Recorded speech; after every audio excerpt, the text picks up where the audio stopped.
Alright, so this is what we've done now. You can see the steering columns off of it. And inside there's the transmission. And in the front there, that's kind of where the clutch goes and everything. So we had to take that cover off because of the steering issue. I think I showed you in the last video where these steering arms weren't meshed in the gear. So we had to kind of turn that over and check it out.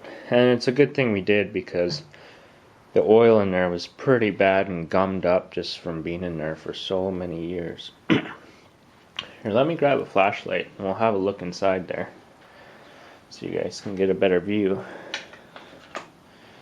There we go. So you can see all the gears, helical cut gears, so they make less noise and they mesh better. Some more on this side there. So how this shifts is the shifter goes right on top here, and it pulls these back and forth. You can see that move. Well, when that moves, see that housing there? It's actually attached to one of the gears. I don't know if you can see that, but it's moving the gears back and forth.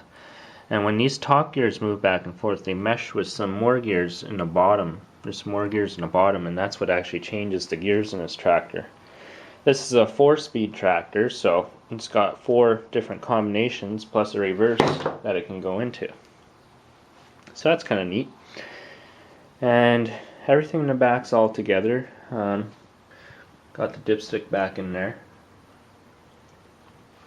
So our next step is to put this steering console unit and shifter unit back onto the tractor after we check out the steering stem. We've got a little fiber gasket in here on these tractors. I can push my nail right into it. It's kind of squishy. And at the top, see, it's kind of missing there. When we had this thing upside down, like flipped over, oil is just gushing out of there. So I think it's because that fiber gasket is no good. And that's also that would be a cause of water getting down into here from the rain. So if you keep this tractor out in the rain, water could get in through the steering column and it could run down into here and contaminate the oil. So you don't want that. You got to fix that. Maybe I'll turn it over for you guys so you guys can have a look underneath. Let's turn it over here. Okay, just gotta find some room. Steering wheel. Got a puller to pull that off because we thought we'd have to pull it off like you normally do because it's a tapered shaft.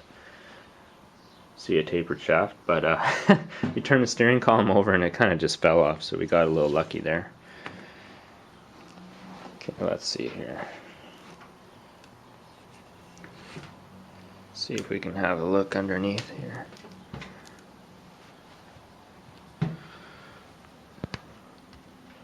So that's all there is in there. There's this here is attached to this arm. Then there's another one right there that's attached to this arm. And up in the center, and let me grab my flashlight again. You can see down there, there's a pinion gear in there. And that pinion moves the arms back and forth. So when this arm on the top here goes forward, this arm goes backwards. So it pulls the steering arm on one side back, and at the same time pulls the steering arm on the other side forward, and that's how it steers the wheels. It's a pretty simple setup, but it works really well. You know, you can't really ask for more.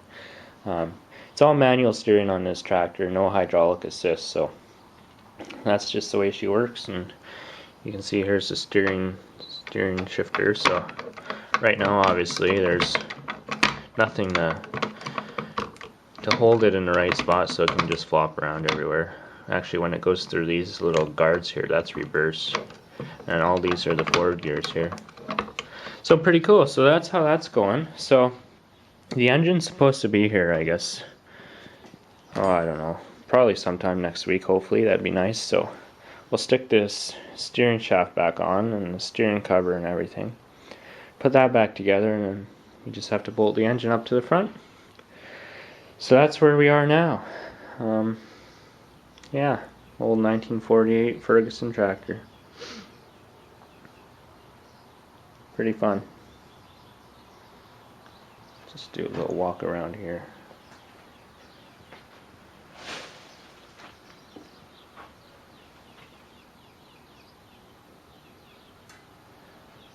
Not much to it.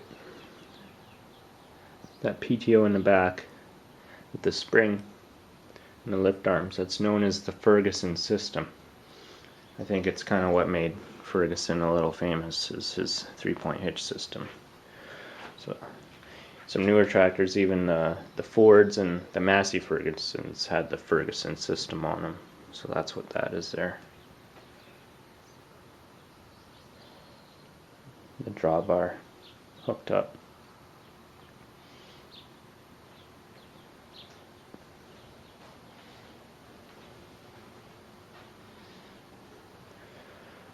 So there you go. Hopefully I can give you some more updates in the future.